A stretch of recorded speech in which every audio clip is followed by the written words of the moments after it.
The In family with their 6 children moved to Houston, Texas in 1978 as Cambodian refugees from the Vietnam War.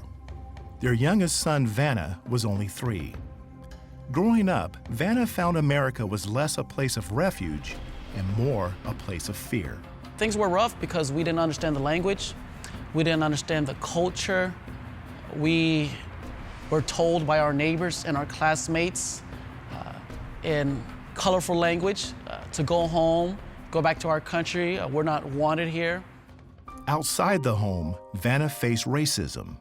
Inside the home, he was a victim of domestic violence. If we did something wrong that they thought was wrong, it would usually lead to physical and verbal abuse. And as I got older, I started looking for trouble. And I didn't know where this anger came from. I didn't know how to vent it. When the family moved to California in 1992, Vanna took his anger to the streets of Fresno. His older brother joined an Asian gang, and Vanna soon followed. We were very, very close, and I always saw him as a tough guy, a guy that you didn't want to mess with. And it was something to do, something to be a part of. We have camaraderie. We do everything together. We live that code of we will even die for each other or die for the gang. So we robbed, we fought, we stole, we did everything.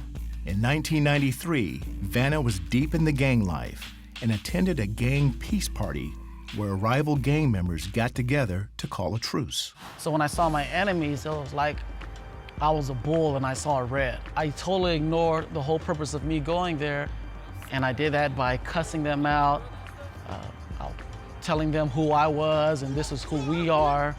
One of the rival gang members, they got tired of it, and so he gave me a good punch to the face.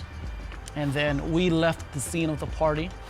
Well, we finally got a hold of about 2 guns, went back to the party, and we shot the place up. Vanna and fellow gang members shot up the party in a drive-by and murdered a rival gang member. Authorities arrested Vanna in 1994 and tried him as an adult. Vanna was convicted of second-degree murder. I thought about my life, why am I in this place? How did I get to this point where I'm facing 30 years to life, 25 for the murder, and 5 years for the gun enhancement? So how did I get here? While incarcerated, Vanna started looking for answers in his cultural religion of Buddhism. And I felt like, well, you know what? It's maybe because I wasn't true to Buddha. I didn't follow Buddha all the way. I visited the temple every other weekend just to help get my life back in order. There was no power in Buddhism. I was searching for it. I was trying to get out, but I couldn't. During this time, Vanna's cellmate began to tell him about Jesus.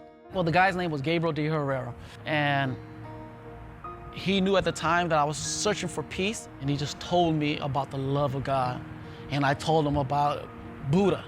And so we would have these religious dialogues. He would just tell me about how Jesus came on the cross to die for me, and how by him being the perfect sacrifice, he is able to forgive the sins of the world. So that stuck out to me.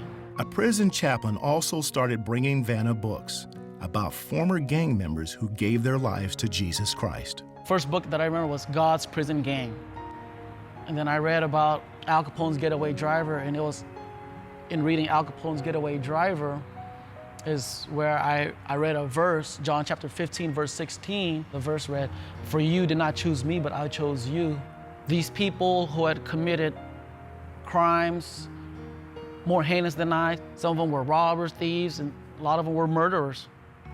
And they knew the grace of Jesus. I read about the grace of Jesus and how Jesus met them in their prison cell, in their jail cell, and he forgave them. And I'm thinking, wow, if God can forgive them, if God sent Jesus to die for them, he did it for me.